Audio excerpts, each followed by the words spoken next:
I have absolutely zero doubt that one of the main reasons I enjoy collecting and reviewing modern handheld and tabletop arcade toys is because of the love I developed in my youth in the 70s and 80s, growing up in the era when the first iterations of these toys were coming out. Look, video games were new, and then handheld video games were totally off the wall, and companies were figuring out what could they accomplish in the limited processing power, what could we display, what could we do to make an interesting game. And this one's definitely interesting. Some choices were made that I think probably was just ahead of its time. We're going to look at this Coleco Alien Attack from 1979 right after this. This video supported in part by...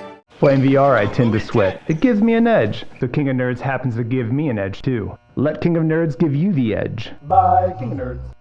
Hey there, welcome back to GenXGrownUp. John here, and we are looking at this in-box Coleco Alien Attack. Now this is from 1979 from all the research that I can find. This was another one that I received on Father's Day last month. You might remember we looked at that Tron unit and my wife purchased both that and this. I mentioned there was a second one. This is the second one that I got, and we got it locally from the Forgotten Toy Box right here in Jacksonville, Florida. The proprietor there gave me a really good deal on this unit, not what it was marked. He came down a bit, and I was very excited to pick this up. Now, as you'll see in a second, it is here in the box and the instructions are in there and everything. And while it has been opened, just barely been opened, because you'll see. Well, let's start by taking a look at the box here. There's a very brief description here with some bullet points that really point out some of the most obvious stuff: the directional and the joystick and the fire button and the skill levels. 15 attack speeds is just if you can survive long enough. And before we flip it over and open it up, I want to point out another one of these great just slices of history. A Lionel Toy Store label is still on this, price $16.99. And I gotta guess this was late 70s, early 80s. Look, this came out in 79, so this was going for about 17 bucks, probably in the very early 80s. And somebody picked this up from can we just take a moment of silence for Lionel Toy Store? We miss you, Lionel.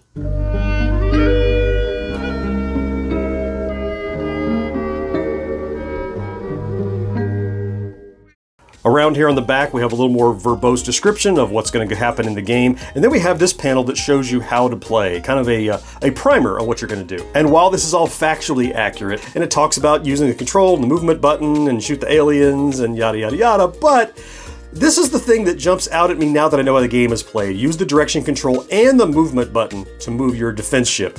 And you'll see. Well, let's go ahead and get this beauty out of the box and you will see what I mean.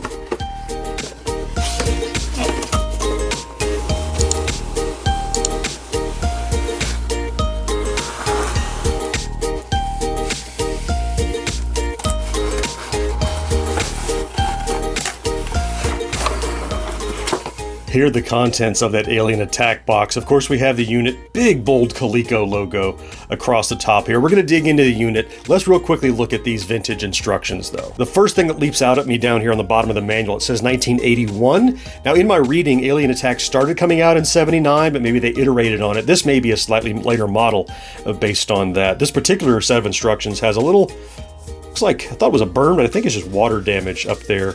Not bad. Not bad, a little yellowing as you would expect. So inside we talk about the layout. Very important here, I want to point out this fire button and move button. This is going to come into play later, very interesting. Uses 4 C-cell batteries. There's a lot of instructions for it. Basically is move, shoot the aliens, don't get shot. That's literally all you have to do in this very simple game. And I can't believe they found a way to have 5 different steps and all these different sets of instructions for it. But yeah, so good shape manual, and I'm happy that that was included in the box for sure. Turn my attention now to the star of the show, which is the unit itself. And I know that several of you mentioned in a previous video that you appreciated seeing me take the time to clean up a unit. I think it might have been the Tron unit or something, but this one, like, it almost doesn't need any cleanup. I mean, other than just kind of take the dust off the screen. I want you to see just how beautifully clean this thing is. And we're going to get to the battery box too, but Aside from being unopened, I'm not sure how much happier I could be about the condition of this Alien Attack. I mean, I don't see a nick or a scratch. I expect it was played with and put back in the box, and there it lived. I'm so grateful to the previous owner that took care of this and kept it in the box and kept it in great shape. They could not have imagined how much I would appreciate it decades later, but I really do. Before we take it for a test drive, though, let's take a quick tour of the hardware. Of course, up top here, you have that VFD screen that you see through this little lens. I don't think this one is magnified like Tommy's is. It's just a protective screen. Down below the screen here is this double duty switch that is both a power switch and a difficulty. So in the center, it's off, and you slide it left for skill 1 and right for skill 2.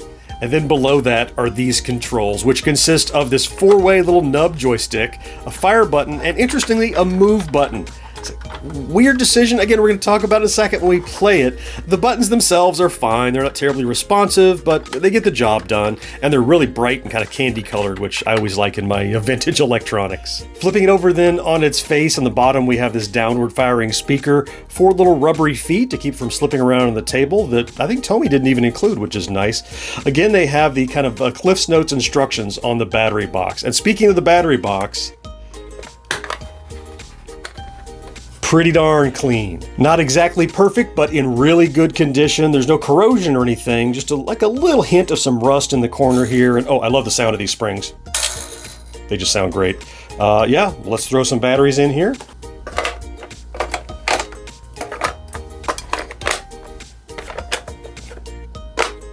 And let's give it a little play. Now, first of all, I want to apologize for this rolling appearance of the VFD. It doesn't look like that in reality. I've tried several different frame rates.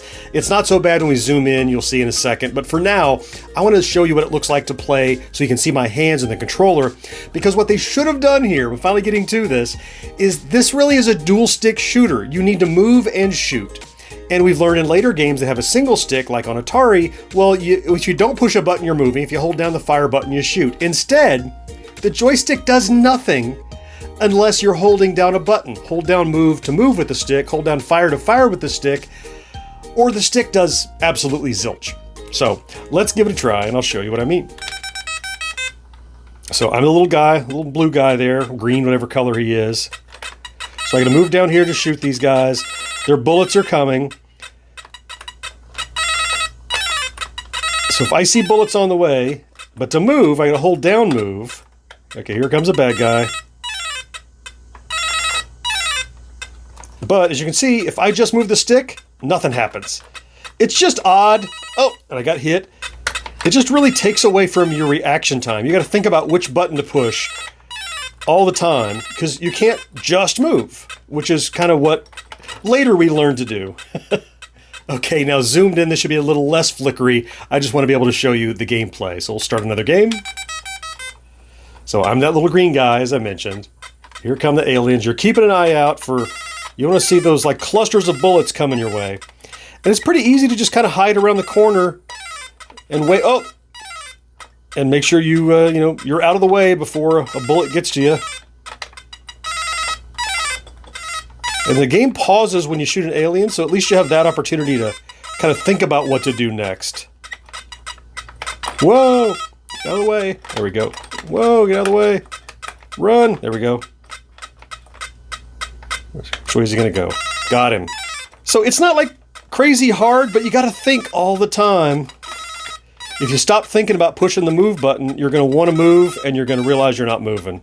Which happens like there. Happens to me all the time. Oh, and then it pops you up there and you're gonna get hit again right quick. Move! Move! Goodness.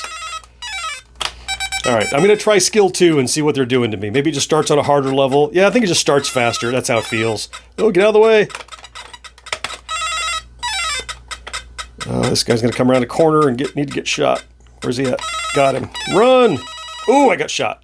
If you're getting bored of the keeping track of the slow level, it's nice that there's an option. Oh man, I'm stuck here. This is gonna go badly. Oh, ouch. Oh, and they have 3 in the middle of...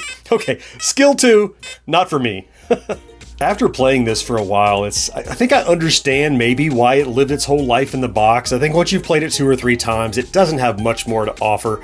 It's probably of more value to me personally being in great shape than it is as a game I'm going to go back and play again and again. So this is the point where we pull those batteries out, put our little Coleco Alien Attack back inside of its cardboard, back inside of its box, and I will take good care of it as the new custodian of this unit until it's time to pass it on to the next collector who will get some more joy out of it. And I am tickled pink to have it. Look, I will throw some links here and here to some other vintage handheld toys that I previously covered on GenXGrownUp. I certainly hope you found something to enjoy in this video though, and can't wait to talk to you again next time.